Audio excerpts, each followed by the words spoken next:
जय श्री कृष्णा। श्री कृष्ण के बारे में कुछ ऐसे तथ्य हैं जो आमतौर पर लोग नहीं जानते हैं।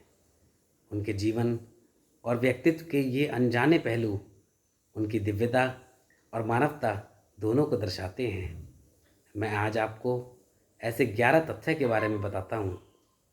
पहला है, उनका शरीर कभी बूढ़ा नहीं हुआ। यह एक बहुत ही दिलचस्प तथ्य है कि कृष्ण जब 125 वर्ष के थे तब भी उनका शरीर युवा जैसा ही था। उनके बाल सफ़ेद नहीं हुए थे और ना ही उनके शरीर पर झुर्रियाँ थीं। पुराणों में वर्णन है कि उनका शरीर हमेशा युवा और सुडौल रहा। उनकी त्वचा का रंग, श्री कृष्ण को अक्सर नीले रंग में दर्शाया जाता है, लेकिन शास्त्रों के अनुसार उनका रंग श्याम यानी गहरा काला या सांवला था। नीला रंग उनकी दिव्यता को दर्शाता है, जैसे आकाश और समुद्र असीम होते हैं। कुछ मान्यताओं के अनुसार उनके शरीर से एक विशेष सुगंध आती थी, जैसे चंदन और रात रानी जैसी। उनके 16,108 विवाह हुए। यह एक बहुत ही गलत धारणा है कि कृष्ण ने इतनी सारी रानियों से विवाह किया। वास्तव में उनकी केवल 8 मुख्य रानियां थीं। बाकी 16,100 राजकुमारियाँ थीं जिन्हें उन्होंने नरकासुर राक्षस के चंगुल से बचाया था। जब समाज ने इन स्त्रियों को स्वीकार नहीं किया तो कृष्ण ने उन्हें सामाजिक सम्मान और सुरक्षा देने के लिए उनसे विवाह किया। श्री कृष्ण जी के 80 पुत्र थे। उनकी प्रत्येक 8 प्रमुख पत्नियों से 10 पुत्र हुए। इनमें सबसे प्रसिद्ध प्रद्युम्न थे, जो कि रुक्मणी के पुत्र थे, जिन्हें कामदेव का अवतार भी माना जाता है। गुरु दक्षिणा में गुरु के मृत पत्र को वापस लाना। जब कृष्ण और बलराम ने अपने गुरु सांदीपनी से शिक्षा पूरी की, तब गुरु ने गुरु दक्षिणा में अपने मृत पत्र को वापस लाने का अनुरोध किया। तब कृष्ण जी ने गुरु की इच्छा पूरी करने के लिए समुद्र में जाकर उनके पुत्र को यमलोक से वापस लाए। श्री कृष्ण जी ने स्वयं कोई ग्रंथ नहीं लिखा। व्यास या वाल्मीकि जी की तरह उन्होंने कोई पुस्तक नहीं लिखी।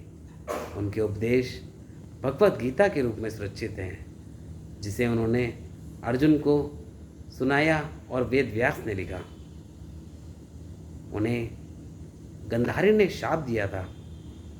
कुरुक्षेत्र युद्ध के बाद गंधारी ने कृष्ण को शाप दिया कि उनकी यदुवंशीय सेना आपस में नष्ट हो जाएगी। बाद में यह सच भी हुआ। कृष्ण का निधन एक शिकारी के बाढ़ से हुआ। एक जर नामक शिकारी था जिसने उनके पैर पर हिरण समझकर बाढ़ चला दिया। यह उनके अवतार की लीला का ही एक भाग है। कृष्ण का अंतिम संस्कार कभी नहीं हुआ। जब कृष्ण ने अपना शरीर त्यागा तो उनका अंतिम संस्कार नहीं हुआ था। उनका शरीर स्वयं ही जल गया था। इस घटना के बाद उनका हृदय, जिसे उनका दिल नहीं बल्कि आत्मा का प्रतीक माना जाता है, बच गया और उसे एक लकड़ी के लट्ठे में रखकर जगन्नाथपुरी के मंदिर में स्थापित किया गया। श्री कृष्ण जी के बारे में कहा जाता है, वे वृंदावन कभी वापस नहीं गए। मथुरा जाने के बाद कृष्ण फिर वृंदावन कभी नहीं लौटे। यद्यपि उनके हृदय में राधा और गोपियों का प्रेम सदैव रहा।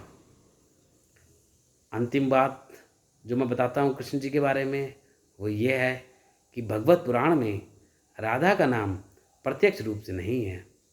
अप्रत्यक्ष रूप से मिल जाएगा आपको, लेकिन प्रत्यक्ष रूप से राधा का नाम नहीं है। यद्यपि राधा को कृष्ण की शाश्वत संगिनी माना गया है, लेकिन भागवत में केवल गोपियाँ इसी शब्द का उपयोग किया गया है।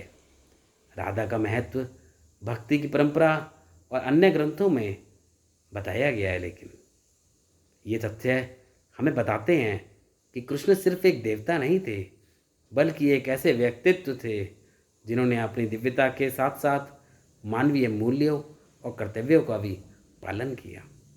जय श्री कृष्ण।